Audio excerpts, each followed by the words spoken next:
கூட இருக்கவங்களுக்கே தெரியாது. கூட இருக்கணும் அதாவது சொல்கிறாங்க. இப்போ திடீர்னு திருவண்ணாமலை கலெக்டர் வந்து ஏதோ பார்க்கணும், புக்கே கொடுக்கணும்னு வராங்க, இல்லை வந்து சிஎம் ஆஃபீஸில் ஏதோ ஒரு விஷயம் கேட்குறாங்க, இல்லை யாரோ ஒருத்தர் வந்து மரியாதை நிமித்தமாக பார்த்துட்டு போகணுன்னு வர ஒரு ரேஞ்சு இது டிஐஜி ஐஜி அவங்களுக்குலாம் இவங்க யாரும் தெரியாது. இன்றைக்கி காலையில் ஒரு செய்தி படித்தேன். ஒரு தாவேக எம்எல்ஏ வந்து மானாமதுரை, அவர் வந்து அரசு பள்ளியில் அவரோட மகள் எடுத்து போய் சேர்க்குறாரு. படிக்கும்போது அவ்வளோ மகிழ்ச்சியாக இருக்குது. அப்புறம் அந்த துறையினுடைய அதை தலைமை ஆசிரியர்கிட்ட போயிட்டு, நான் தாங்க சட்டமன்ற எம்எல்ஏ, இந்த தொகுதி தாவேக எம்எல்ஏ, உங்களுக்கு எதனா ஸ்கூலுக்கு ரெக்குயர்மெண்ட் இருந்தால் சொல்லுங்கள், நான் வந்து எம்எல்ஏ ஃபண்டில் கலெக்டர்கிட்டயோ இல்லை எதையோ சொல்லி ஸ்கூல் அரசு பள்ளியெலாம் படிக்கிறாங்க பசங்க, இது நல்லா பண்ணுறதுக்கு எதனா இருந்தால் நான் ஹெல்ப் பண்ணுறோன்னா அந்த தலைமை ஆசிரியருக்கு கையும் ஓடல காலும் ஓடல, சந்தோஷமாக இருக்குது. இது மாதிரி இந்த எடுத்துக்காட்டும் விஜய் சாரால் தான் நடக்குது. கட்சிக்குள்ள என்ன பதவி வேணால் கொடுங்க, கட்சியில் பதவி கொடுக்கலாம், பனையூரில் வச்சுக்கலாம். முதலமைச்சர் அலுவலகம் பவர் காரிடர்ஸ் தான் பேர். புனித கோட்டைக்கு என்ன பேர்? Power corridors. அந்த இடத்துல நிறைய பேர் சும்மா இப்படியே 4 வாட்டி நடந்து போவோம். இப்படி என்னென்னா, நான் அமைச்சரை பார்த்தேன், நான் அந்த அதிகாரியை பார்த்தேன், இப்படியே வந்து போயிட்டு லாபி பண்ணி கான்ட்ராக்ட் வாங்கி கொடுக்குறது, வேலைக்கு ஆள் சேர்க்குறேன்னு சொல்லிட்டு பணம் மோசடி பண்ணுறது. இன்னும் தலைமைச் செயலகத்துக்கு கூட்டின்னு வந்திருந்தா சாப்பிட்ருப்பாங்க போல். அதாவது கீழே இருந்தே வந்து டபுள் கும்பிடாக போட்டிருப்பாங்க. அதிமுக இருந்தவங்கலாம் ஃபஸ்ட்டு கும்பிடு அம்மாவுக்கு, அதுக்கு மேலே ஒரு பெரிய சின்னம்மாவுக்கு போட்டிருப்பாங்களா, போட்டிருக்க மாட்டாங்களா? இவர் 2 நாள் பார்ப்பாரு, அவர் 2 நாள் பார்ப்பாரு. அப்புறம் சிஎம் கிட்ட போவோம், அதுக்கப்புறம் அங்கேருந்து ஃபினான்ஸுக்கு போவோம். ஃபினான்ஸில் என்ன கேள்வி கேட்பேன், நான் திருப்பி கரெக்ஷன் போட்டு அனுப்பேன், திருப்பி அட்வைசர் பார்ப்பாரு, திருப்பி சிஎஃப் செக்ரட்டரி பார்ப்பாரு, திருப்பி சிஎம் ஆஃபீஸ் போவோம். என்னது இதெல்லாம் அப்படி?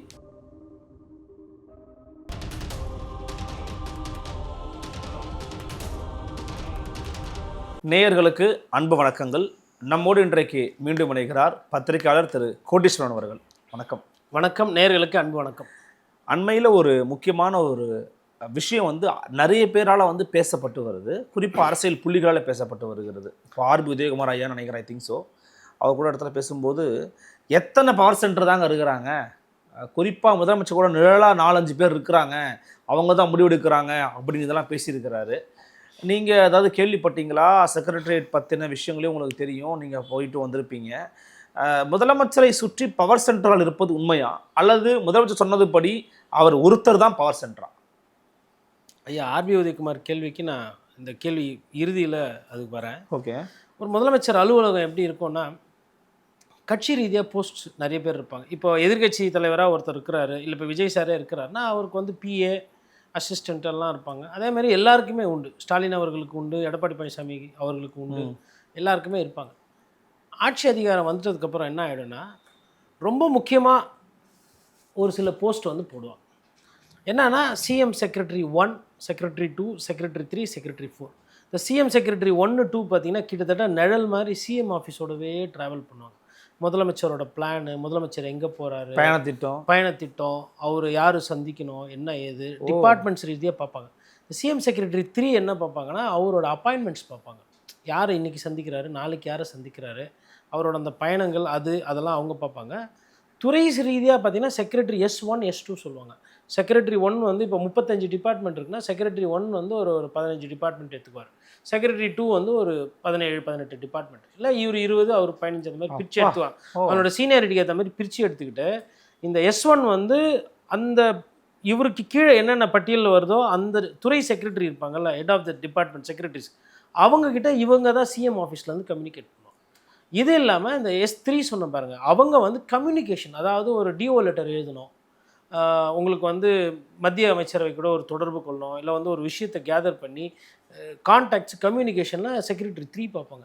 S4 வந்து அட்மினிஸ்ட்ரேட்டிவ் விஷயங்கள் பார்ப்பாங்க. அதாவது முதலமைச்சர் கீழே வந்து தனிப்பிரிவு இருக்கும். அப்போ தனிப்பிரிவில் இப்போ மனுக்கள் வர்றது, கலெக்டர் ஆஃபீஸில் விஷயங்கள் நடக்கிறது, அது இல்லாமல் வந்து உங்களுக்கு வந்து ஒரு சீசனில் ஒரு வேலைகள் வரும். பட்ஜெட் கூட்டத்தொடர் வரும், அதுக்கப்புறமா வந்து உங்களுக்கு அட்மினிஸ்ட்ரேட்டிவ் விஷயங்கள், ஜிஓஸ் நிறைய போகும், முதலமைச்சரோட சிறப்பு திட்டம் இருக்கும், ஸ்பெஷல் ப்ராஜெக்ட். அதாவது இப்போ இருக்குன்னா உதாரணத்துக்கு சிங்கப்படை, அதுக்கு அது மாதிரி. அப்புறம் முதலமைச்சருக்குன்னு ஒரு சிலது திட்டங்கள் இருக்கும் இல்லையா, அந்த திட்டங்களை வந்து என்ன பண்ணுவாங்கன்னா அந்த செக்ரட்டரி 4க்கு தள்ளுவாங்க.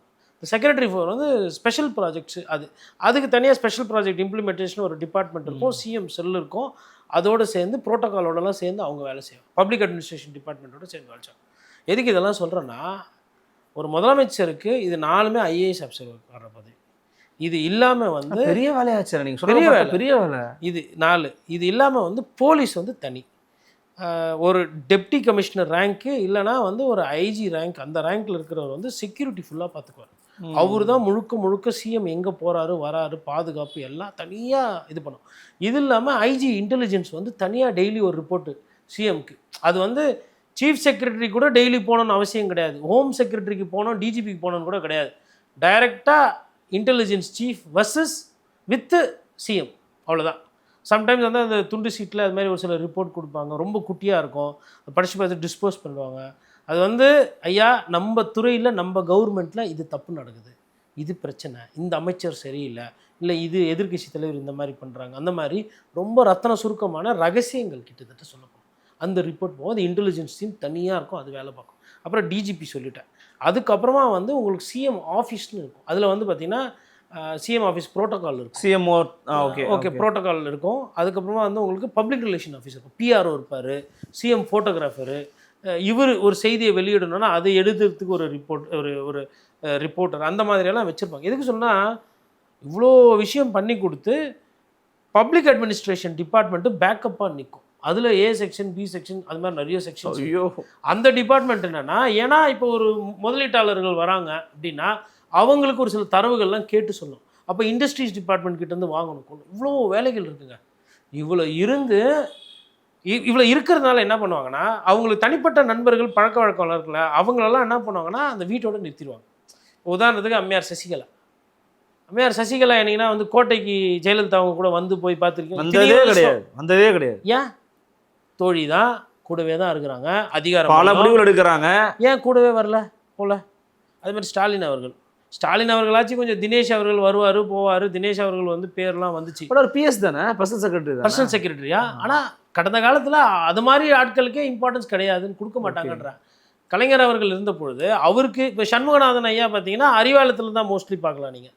அவருக்கு வந்து இங்கே இருக்காது, இங்கே உட்கார்றவங்க இந்த வேலைகள் பார்ப்பாங்க, அவர் அந்த இடத்துல பார்ப்பாங்க. அது ஃபங்க்ஷனுக்கு போவாங்க கூட, ஏன்னா நோட்ஸ் கொடுக்கணும், பேச்சு எல்லாம் இது பண்ணுவாங்க. அப்போது ஒரு செக்ரட்டரி இல்லை வந்து அவங்களோட பர்சனல் அசிஸ்டண்ட்டாக இருக்கிறாங்கன்னா அவங்கள எந்த இடத்துல தடுத்து நிறுத்துறது. இதே செக்யூரிட்டி பார்த்துக்கிறவங்க பார்த்தீங்கன்னா ஃபுல்லாக வருவாங்க, வீட்டுக்கும் அவங்களே வருவாங்க, உங்களுக்கு சட்டமன்றத்துக்கு அவங்களே வருவாங்க. இப்போ அது வந்து செக்யூரிட்டிக்கு வேறு. இப்போது அம்மையார் ஜெயலலிதா காலகட்டத்தில் பார்த்தீங்கன்னா செக்யூரிட்டி வந்து ஒரு 2-3 அதிகாரிகள் கூடவே இருந்திருக்கிறாங்க. இப்போ உதாரணத்துக்கு அம்மையார் ஜெயலலிதா அப்படின்னு பார்த்தீங்கன்னா 2 அதிகாரிகள். ஒன்று வந்து ஐயா பெருமாள் சாமின்னு சொல்லிட்டு ஒருத்தர், அவர் தான் அந்த யானை ஒன்று தள்ளும்போது கூட பக்கத்துலேயே இருப்பாங்க. அவர் பார்த்தீங்கன்னா கடைசியாக அம்மையார் ஜெயலலிதா இறக்கும்போது அவங்களோட இது பண்ணும்போது அவர் தெரியாமல் கண்ணு அப்படியே கலங்குறார், அப்படியே பார்த்து அப்படியே நிற்கிறார். இதில் வந்து கார்பரேஷன் கமிஷனர் கார்த்திகேயன் நிற்கிறார், நான் ஒரு மூலையிலேருந்து நின்றுட்டுருக்கிறேன். அதே மாதிரி எஸ்பி ராஜா சார்னு சொல்லிட்டு அவர் வந்து எஸ்பி ராஜா வந்து என்ன போலீஸில் சீனியராக இருந்தவர். எடப்பாடி பழனிசாமி அவருக்கு ப்ரோட்டோகால் கீட்டோக்கால் எல்லாமே பார்த்தவங்க. இவங்கெல்லாம் வந்து எப்பயுமே ஆட்சியில் இருந்தாலும் இல்லைனாலும் அது ஒரு மாதிரி ட்ராவல் பண்ணுறவங்க. பட் ஆட்சி வந்ததுக்கப்புறம் பார்த்திங்கன்னா இந்த போலீஸ் வந்து கூட வருவாங்க போவாங்க செக்யூரிட்டி சம்மந்தமாக. பட் மற்றபடி இந்த ஆஃபீஸ் அசிஸ்டண்ட்டு செக்யூரிட்டி, இப்போது அருள் சொல்லிட்டு ஒருத்தர் இருந்தார் இவருக்கு இபிஎஸ்க்கு. நிறைய பேருக்கு அருள் சின்ன வயசு தான், உங்கள் பேர் தான் வச்சுக்கோங்களேன், அருணா எனக்கு அவர் சரியாக ஞாபகம் வரலைங்க. ரொம்ப துடுப்பாக இருப்பாப்புல. அவர்லாம் நிறைய பேருக்கு தெரியாது. இவர் தான் அவருக்கு பிஏ, அதாவது முதலமைச்சரோட பிஏன்றவர் தான் ஒரு இளம் வயசு, யாருக்குமே தெரியாது, துருத்துருன்னு ஓடுவார், ஃபோன் எடுத்துகிட்டு வருவார், பேப்பர் எடுத்துகிட்டு வருவார், அங்கே ஏதோ அலுவலகத்தில் இருக்கிற ஒரு மாதிரி இருப்பார். அப்போ என்னன்னா அந்த அந்த முக்கியத்துவம் வந்து தெரியாத மாதிரி வச்சுருந்தாங்க. அப்போ நான் வந்து அம்மையார் ஜெயலலிதா பற்றி பேசியிருக்கிறேன், ஸ்டாலின் அவர்கள் பற்றி எடப்பாடி பழனிசாமி அவங்க பேசிட்டோம், ஸ்டாலின் அவர்கள் பேசிட்டோம். இவங்களுக்கு இதில் தினேஷ் ஒருத்தர் தான் வந்து பவர் சென்டராக பேச்சு வந்தது போன வாட்டி. ஆமாம், ஓகேங்களா. மிச்சம் யாருதுமே வந்து அந்தளவுக்கு பேச்சு வரல. அப்போது இப்போ திருப்பி இங்கே வருவோம். இங்கே வரும்போது என்னென்னா ஒரு 4 பேரை பற்றி செய்திகள் வர ஆரம்பிக்குது. ஒன்று வந்து யாருன்னா ரூட்டு ஜெகதீஷ், அவர் ஜெகதீஷ் பழனிசாமி.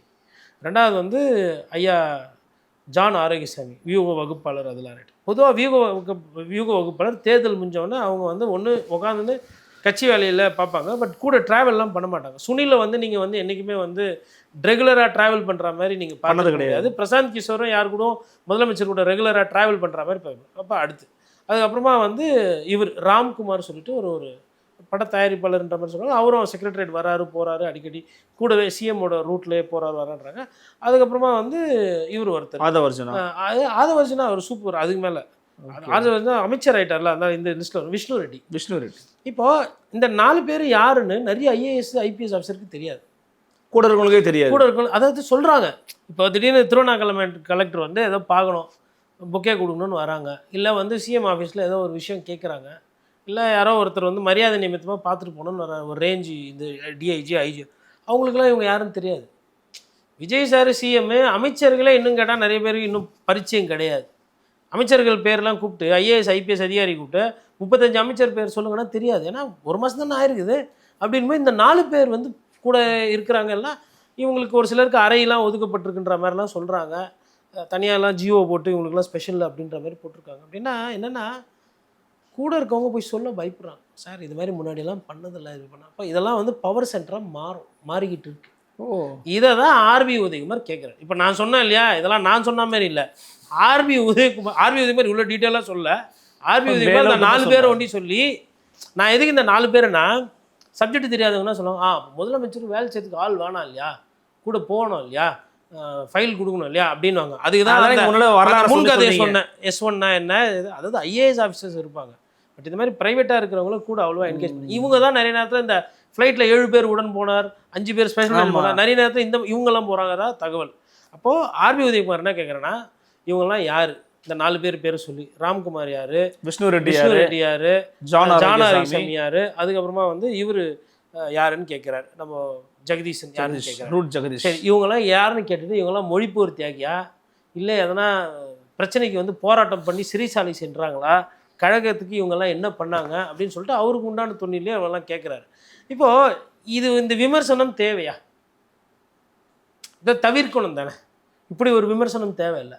இது இல்லாமல் உங்களுக்கு அமைச்சர்கள் வேறு இருக்கிறாங்க, உங்களுக்கு வேலை செய்யறதுக்கு தகவல். இன்னொன்று, எடப்பாடி பழனிசாமி கூட அண்மையில் கேட்டார், அரசாங்கம் ஒரு பாதுகாப்பு கொடுக்குது, எதற்காக நீங்கள் பர்சனலாக வேறு பாதுகாப்பு வச்சிருக்கீங்கன்னு. அந்த ஒரு போலீஸ் மாதிரி ஒருத்தர் அந்த ஹைட்டாக கூடவே இருக்கிறார். ஆனால் அது தப்பா நம்ம வச்சுக்க கூடாதா என்ன? தப்பு ரைட்டுன்றதை தாண்டி, அப்போ உங்கள் போலீஸை நீங்களே நம்பலையா? இன்னைக்கு காலையில் ஒரு செய்தி படித்தேன், ஒரு தாவேக எம்எல்ஏ வந்து மானாமதுரை, அவர் வந்து அரசு பள்ளியில் அவரோட மகள் எடுத்து போய் சேர்க்கிறாரு. படிக்கும்போது அவ்வளோ மகிழ்ச்சியாக இருக்குது. அப்புறம் அந்த துறையினுடைய தலைமை ஆசிரியர்கிட்ட போயிட்டு, நான் தாங்க சட்டமன்ற எம்எல்ஏ, இந்த தொகுதி தாவேக எம்எல்ஏ, உங்களுக்கு எதனா ஸ்கூலுக்கு ரெக்குயர்மெண்ட் இருந்தால் சொல்லுங்கள், நான் வந்து எம்எல்ஏ ஃபண்டில் கலெக்டர்கிட்டயோ இல்லை எதையோ சொல்லி ஸ்கூல் அரசு பள்ளியெலாம் படிக்கிறாங்க பசங்க, இது நல்லா பண்ணுறதுக்கு எதனா இருந்தால் நான் ஹெல்ப் பண்ணுறேன்னா அந்த தலைமை ஆசிரியருக்கு கையும் ஓடல காலும் ஓடல, சந்தோஷமாக இருக்குது. இது மாதிரி இந்த எடுத்துக்காட்டும் விஜய் சாரால் தான் நடக்குது, நான் இல்லைன்னு சொல்லுவேன். உண்மையிலே இதுவும் அவரால் தான் நடக்குது. அப்போ இவரை நல்லவருன்னு சேர்க்குறதா இல்லை கெட்டவர் சேர்க்குறதா தெரியலையே சார். ஆனால் இது நிறைய பேருக்கு தெரியாது.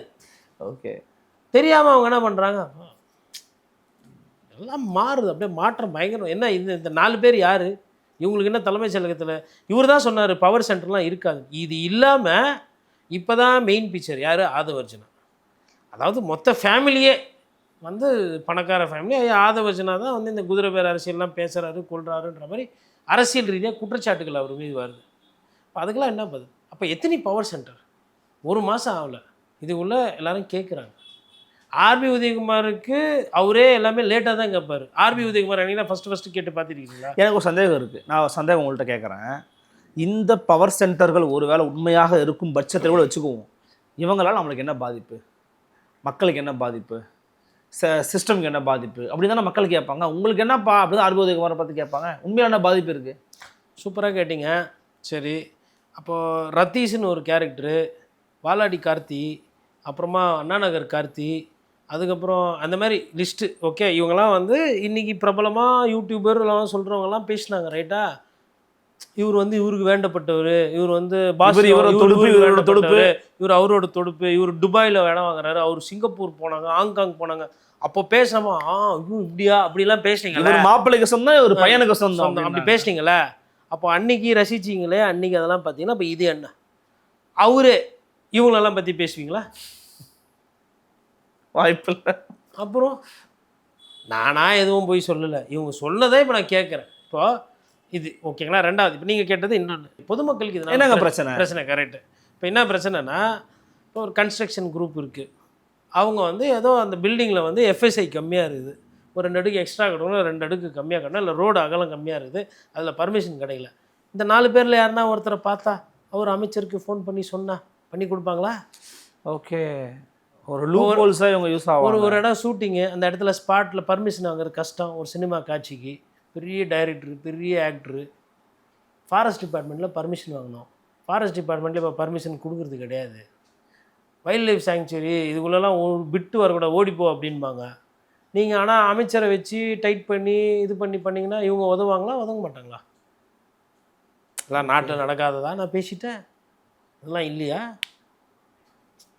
ஐபிஎல் டிக்கெட்டு பாக்ஸு எவ்வளோ இருக்கும்னு நினைக்கிறீங்க? ஒரு பாக்ஸு நான் போனது 7 லட்ச ரூபாவில் 9 லட்ச ரூபா ஐபிஎல் டிக்கெட் பாக்ஸ். எல்லாம் விவி எவ்வளோ சீட்டு இருக்கும் அதில்? ஒரு 15லேருந்து 16-17 பேர் உட்காரணும்.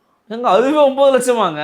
ஆமாம், நான் சொல்கிறது ஜிஎஸ்டிலாம் போடல. ஜிஎஸ்டிலாம் போட்டு நீங்கள் கட்டினீங்கன்னா எங்கேயோ போகும். ஓ, பாக்ஸ் அதாவது ஒரு கார் வாங்குற காசு ஒரு பாக்ஸு. ஒரு 2-3 மணி நேரம் அதிகார மையம் என்னென்னமோ பண்ணும். இதிலெல்லாம் காம்ப்ளிமெண்ட்ரி டிக்கெட்லாம் வரும். போலீஸ்க்கு போவோம், அதில் போவோம். நான் இதெல்லாம் ரொம்ப எடுத்து பேசணும்னு வச்சுக்கோங்களேன், இந்த கீற்றம்லாம் வந்து ரொம்ப மோசமாக போயிடும். இல்லை இப்போ இதெல்லாம் வந்து இந்த பவர் சென்டரில் இருக்கவங்களுக்குலாம் வந்து அப்படியே sir please watch the match sir அப்படின்னு காம்ப்ளிமெண்ட்டாக கொடுக்கும். எதுக்கு கொடுப்பாங்க? அவங்களுடைய தேவை ஏதோ இருக்குது, அதனால் கொடுக்குறாங்க. அதனால் இந்த மாதிரி ஆட்கள் வந்து நண்பர்கள் இருக்கலாம். ஓகே, இந்த 4 பேருமே வந்து விஜய் சார் ஜெயிக்கிறதுக்கு கண்டிப்பாக உழைச்சிருப்பாங்க, ஒரு காரணமாக இருக்காங்க. அதெல்லாம் ரைட்டு. பனையூரில் ரூமாக இல்லை ஃப்ளோர் கூட கட்டி கொடுங்க. கட்சிக்குள்ள என்ன பதவி வேணால் கொடுங்க. கட்சியில் பதவி கொடுக்கலாம், பனையூரில் வச்சுக்கலாம். முதலமைச்சர் அலுவலகம் பவர் காரிடர்ஸ் தான் பேர். புனித கோட்டைக்கு என்ன பேர்? Power corridors. அந்த இடத்துல நிறைய பேர் சும்மா இப்படியே 4 வாட்டி நடந்து போவோம். இப்படி என்னென்னா, நான் அமைச்சரை பார்த்தேன், நான் அந்த அதிகாரியை பார்த்தேன், இப்படியே வந்து போயிட்டு லாபி பண்ணி கான்ட்ராக்ட் வாங்கி கொடுக்குறது, வேலைக்கு ஆள் சேர்க்குறேன்னு சொல்லிட்டு பணம் மோசடி பண்ணுறது. அதுக்கப்புறம் இந்த அமைச்சரோட ஆளுங்களில் இப்போ பணம் வாங்கினாரு, யார் வாங்கினாருன்னா அமைச்சர் இல்லை, யார் வாங்கினா அமைச்சரோட ஆள். யார் அந்த ஆள் அப்படின்னு பார்த்தா அந்த ஆள் பேரும் இருக்காது, ஊரும் இருக்காது, ஆனால் ஒரு ஆள். இப்போ ஐயா செந்தில் பாலாஜி கேஸில் பார்த்தோமா? ஆமாம். இப்போ ஐயா விஜயபாஸ்கர் கேஸில் பார்த்தோமா? அதில் ஒரு சில பேர் தாவேக்காக்கு வரணும்னு ஆசையாக இருக்கிறாங்களா? அவங்க அந்த ஆள் எங்கேருந்து வருது? இந்த மாதிரி சும்மா சுத்தத்தில் இதுதான் ஆள். ஓகே, இப்போ அது அமைச்சர் லெவலில், இது பெரிய லெவல். இப்போ அம்மையார் சசிகலா அவர்கள் மீது விமர்சனம் வந்துச்சா இல்லையா? இருந்துச்சு. ஏன்? ஏன்னா அவங்க ஒரு பவர் சென்டராக உருவாகிறாங்கன்னு விமர்சனம் இருந்துச்சு. Even though she is not with part அந்த அரசாங்கத்துக்குள்ளே இல்லை. தலைமைச் செயலகத்துக்கு கூட்டின்னு வராமலே பவர் சென்டர். ஆமாம், இன்னும் தலைமைச் செயலகத்துக்கு கூட்டின்னு வந்திருந்தா தூக்கி சாப்பிட்ருப்பாங்க போல். அதாவது கீழே இருந்தே வந்து டபுள் கும்பிடாக போட்டிருப்பாங்க. அதிமுக இருந்தவங்கலாம் ஃபஸ்ட்டு கும்பிடு அம்மாவுக்கு, அதுக்கு மேலே ஒரு பெரிய சின்னம்மாவுக்கு போட்டிருப்பாங்களா? போட்டிருக்க மாட்டாங்களா? அதனால் இன்னொன்றுங்க, இன்னொரு ப்ராக்டிக்கல் டிஃபிகல்ட்டி பாருங்கள்.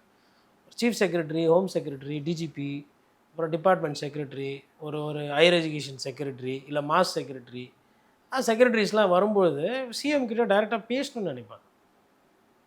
எல்லாமே த்ரூ சிஎம் சீஃப் செக்ரட்டரி தான் போகணுன்னு கிடையாது. சீஃப் செக்ரட்டரிக்கும் இவங்களுக்கும் எல்லாம் என்ன 1 வருஷம் 2 வருஷம் தான் பேட்ச்மேட் வித்தியாசம். சம்டைம்ஸ் ஒரே பேட்சாக இருப்பாங்க. அடிஷ்னல் சீஃப் செக்ரட்டரி ரேங்க்கில் இருப்பாங்க. அவர் சிஎஸ், இவர் ACS, additional chief secretary rank. Sometimes I would love to have a direct conversation with யார் ஓன் சீஃப் மினிஸ்டர். அவங்க ஐஏஎஸ் அதிகாரி ஆகி ஐபிஎஸ் ஆகி தான் அந்த பதவிக்கு வந்திருக்கிறாங்க. 25-30 வருஷம் எக்ஸ்பீரியன்ஸ் இருக்கும். முதலமைச்சரை விட எக்ஸ்பீரியன்ஸு அரசு நடத்துறதுல அவங்களுக்கு இருக்கும். கவர்னன்ஸில், ஸ்கீம்ஸ் எக்ஸிக்யூஷனில் தே வுட் ஹேவ் தாட்ஸ். ஒரு சிலது சொல்லுவாங்க, புரியுதுங்களா? உதாரணத்துக்கு ஐயா ஜெயராதாகிருஷ்ணன் அம்பத்தூரில் ஒரு ஏரியில் வந்து பயங்கர பூச்சி. சாப்பிடும்போது பார்த்தா ஒரு மாதிரி பச்சை வாசனை வருது, சாப்பாட்டில் வந்து அந்த பூச்சி வந்து விழுது. என்ன பண்ணுறதுனே தெரியல.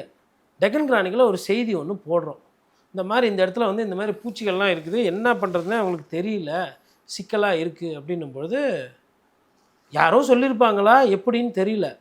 மறுநாள் வந்து பார்த்தா வாத்து மேயுது, புதுசாக வாங்கி விட்டு. யார் எடுத்துன்னு வந்து வாத்தை விட்டுது என்ன ஏதுன்னு பிடிக்கணும்னு பார்த்தா கவர்மெண்ட்டு ட்ரை பண்ணுது.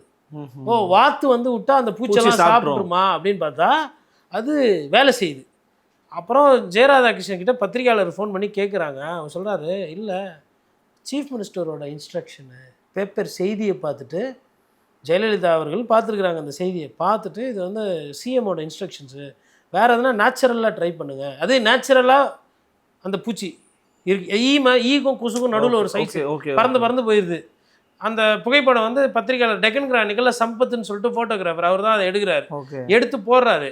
அது எங்களுக்கு ஃப்ரேமில் வந்து அதை கரெக்டாக காட்ட முடியல. நான் வந்து ஒரு என்டமாலஜிஸ்ட் கிட்ட மதுரைக்கு அனுப்புகிறேன். அதுக்கப்புறம் இன்னொரு என்டமாலஜிஸ்ட் கேரளாவுக்கு அனுப்புகிறேன். இது ஐடென்டிஃபிகேஷன் பண்ணி சொன்னால் ஃபோட்டோ பிக்சர் சரியாக கிளாரிட்டி இல்லை, இது ஒரு 2 நாள் ஆகும் நாங்கள் ஐடென்டிஃபை பண்ணி சொல்கிறோன்னு அவங்க சொல்கிறாங்க. இதெல்லாம் நடந்துக்கிட்டு இருக்குது செய்தி எழுதும்போது. அப்புறம் அந்த செய்தி வருது, மறுநாள் பார்த்தா செய்தி போட்டோம், 2 நாள் கழிச்சு பார்த்தா சம்மந்தமே இல்லாமல் நிறைய வாத்து மேயுது. ஜேஆர்கே கிட்ட கேட்கும்போது அவர் சொல்கிறாரு சிஎம்மோட இன்ஸ்ட்ரக்ஷன். அப்புறம் பார்த்தா 1 வாரம் கழிச்சு பார்த்தா அந்த பூச்சினுடைய தன்மை வந்து வரலாறு. அதுக்கப்புறம் என்ன சொல்கிறாங்க, வாத்துப்படை கிட்டத்தட்ட இன்னும் நிறைய வாத்து இருந்தால் வாங்கி விடுங்கன்னு சொல்லி இன்ஸ்ட்ரக்ஷன். இப்போ எதுக்கு சொல்கிறேன்னா, இது வந்து ஏன் அவர் ஜெயராதாகிருஷ்ணனுக்கு தெரிய வருது இது? ஆனால் ஆக்சஸ் டு சீஃப் மினிஸ்டர். எதுங்க? Access to chief minister. Health minister, health செக்ரட்டரியாக இருக்கிறாரு, ஆக்சஸ் டு சீஃப் மினிஸ்டர். நீங்கள் இந்த மாதிரி சைடில் இங்கிட்டு 2 பேர், அங்கிட்டு 2 பேர், அங்கிட்டு 2 பேர் ஆக்சஸ் பண்ணவே முடியாது. ஆக்சஸ் பண்ண முடியாது. ஸோ தே வில் பிகம் ஒரு அரசு ஊழியர், தலைமை பொறுப்பில் இருக்கிறவங்க தன்னுடைய முதலமைச்சர்கிட்ட இல்லை நாட்டினுடைய முதலமைச்சர்கிட்ட பேசும்போது இவங்க குறுக்க வந்தாங்கன்னா இதாகும். என்னதுங்க கொலாப்ஸ்? என்னங்க இது இது இது இப்படி பண்ணுங்க அப்படி பண்ணுங்க, அடுத்தது போகலாம் இல்லையா? குறுக்க யாருமே சீஃப் அட்வைசர் போடுறாங்க. இதே அம்மையார் ஜெயலலிதா பீரியடில் சீஃப் அட்வைசர் போடுறாங்க. ஐ திங்க் ஷீலா பாலகிருஷ்ணன் நினைக்கிறேன். அவங்க போடும்போது ஷீலா பாலகிருஷ்ணன் சீஃப் செக்ரட்டரியாக இருக்காங்க. அதுக்கப்புறமா இன்னொருத்தர் எனக்கு கரெக்டாக ஆஃபீஸர் யார் தெரியல, அட்வைசர்னு ஒருத்தர் போடுறாங்க. அப்போ சீஃப் செக்ரட்டரிக்கு போகிற ஃபைலெல்லாம் இவர் நானும் பார்ப்பேன்றார். அப்போது துறை செயலாளர் என்ன சொல்கிறாங்கன்னா, இவர் 2 நாள் பார்ப்பார், அவர் 2 நாள் பார்ப்பார், அப்புறம் சிஎம் கிட்ட போவோம், அதுக்கப்புறம் அங்கேருந்து ஃபினான்ஸுக்கு போவோம், ஃபினான்ஸில் என்ன கேள்வி கேட்பேன், நான் திருப்பி கரெக்ஷன் போட்டு அனுப்பேன், திருப்பி அட்வைசர் பார்ப்பார், திருப்பி சிஎஃப் செக்ரட்டரி பார்ப்பார், திருப்பி சிஎம் ஆஃபீஸ் போவோம். என்னது இதெல்லாம் அப்படின்னு வேலை பார்க்குறது நான் ஒருத்தன், 3 பேர்கிட்ட நான் ஃபைல் காட்டணுமான்னு தகராறு செக்ரட்டரியேட்டில். ஒரே ஒரு ஆள் அட்வைசராக போட்டுதுங்க. சரி, பவர் சென்டர்ஸ் வந்துட்டு உருவாகுது. சரி, இது வந்து இதனுடைய சீரியஸ்னஸ் அவருக்கே தெரியுது. போன வாட்டி கூட அவர் தான் அதை ஃபஸ்ட்டு பேசுகிறாரு. சொல்கிறீங்க, இது மாதிரி பேசிக்கிறாங்க. இது வந்து நான் வந்து குற்றச்சாட்டவோ இதை பெரிய கண்டுபிடிப்பாலாம் சொல்லலை, எல்லாருக்குமே தெரிஞ்சிருக்குது. செக்ரட்டரியேட்டில் இருக்கிற நிருபர்கள் எல்லாருக்குமே இப்படி ஒரு சமாச்சாரம் அங்கே போகுது, இது அவர் கவனத்துக்கு யாருன்னா எடுத்துகிட்டு போய் சொன்னாங்கன்னா அவருக்கு நல்லது. இல்லை எங்கள் ஆட்சி இப்படி தான் இருக்கும், நம்மளை யார் கேட்குறது அப்படின்னா அடுத்த வேலை ரைட். போன வாட்டி கூட போன அரசாங்கத்தில் அந்த ஃபேக்ட் செக் யூனிட் போடும்போது கூட அன்றைய அதிமுகவில் இருந்த இன்றைய அமைச்சர் சீனா நிர்மல்குமார் வந்து ரொம்ப தப்பானது, கான்ஸ்டியூஷனுக்கு எதிரானதுன்னு சொல்லி வழக்கப்படி நீங்கள் வாபஸ் வாங்கிட்டார். அது கூட ஒரு பவர் சென்டர் மாதிரி இருக்குது அப்படின்னு ஒரு விமர்சனம் இருந்துச்சு.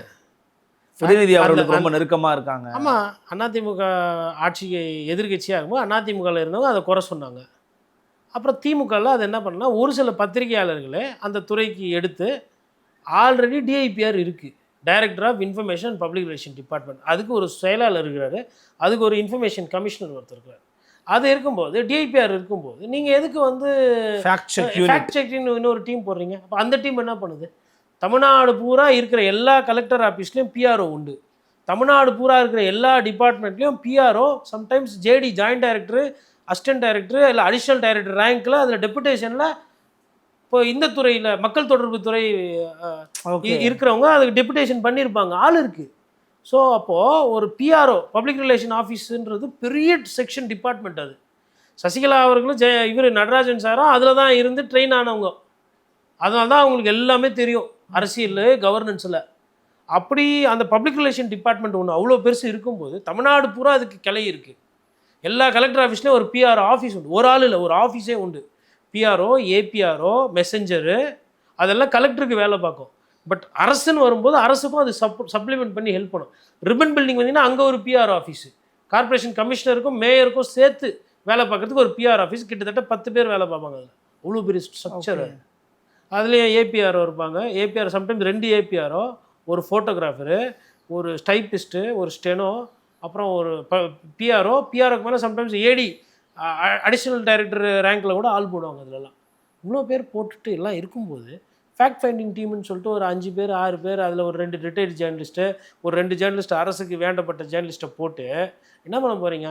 அரசில் எதனா ஒரு செய்தி அரசுக்கு எதிராக வந்ததுன்னா இது தவறான செய்தி அதிமுக விமர்சனம் வச்சாங்க. இதே தான் வந்து டிஐபிஆரும் பண்ணுது. டிஐபிஆர் கொஞ்சம் டீசெண்டாக பண்ணும், நோட்டீஸ் அனுப்புவாங்க, அந்த எடிட்டருக்கு பேசுவாங்க, டைரக்டர் பேசுகிறாரு, என்னங்க இந்த மாதிரி போடுறீங்க, அது யாரும் இப்போ அதானே பண்ணிட்டு இருக்காங்க. டிபி இப்போ தான் பண்ணுறாங்க. எதுக்கு 2 டிபார்ட்மெண்ட் உருவாக்குறீங்க? எதுக்கு பேரலாக இன்னொரு துறை உருவாக்குறீங்க? ஆனால் இந்த வாட்டி உருவாக்குவாங்களான்னு தெரியலன்றாங்க. என்ன பண்ண போகிறாங்கன்னு தெரியல. அதான் வந்து அன்றைக்குமே நம்ம திமுக போட்ட போது அது மீது விமர்சனம் தான் வச்சோம். இன்றைக்கும் நம்ம அதை தான் பண்ண போகிறோம். இல்லை அப்போலாம் சொல்ல இப்போ சொல்கிறாங்கன்னு கூட மேபி இவங்களுக்கு தெரில அப்படின்னு கூட சொல்லுவாங்க. பார்க்கணும் எப்படி போகுது. என்ன பண்ணாங்கன்னு பொறுத்து வந்து பார்க்கலாம்னா பவர் சென்டர்ஸ் வந்து அதிகமாக உருவாச்சு, அது உருவானால் அது மக்களுக்கு என்ன பிரச்சனைங்கிற ரொம்ப தெளிவாக சொன்னீங்க. ரொம்ப நன்றி. நன்றி.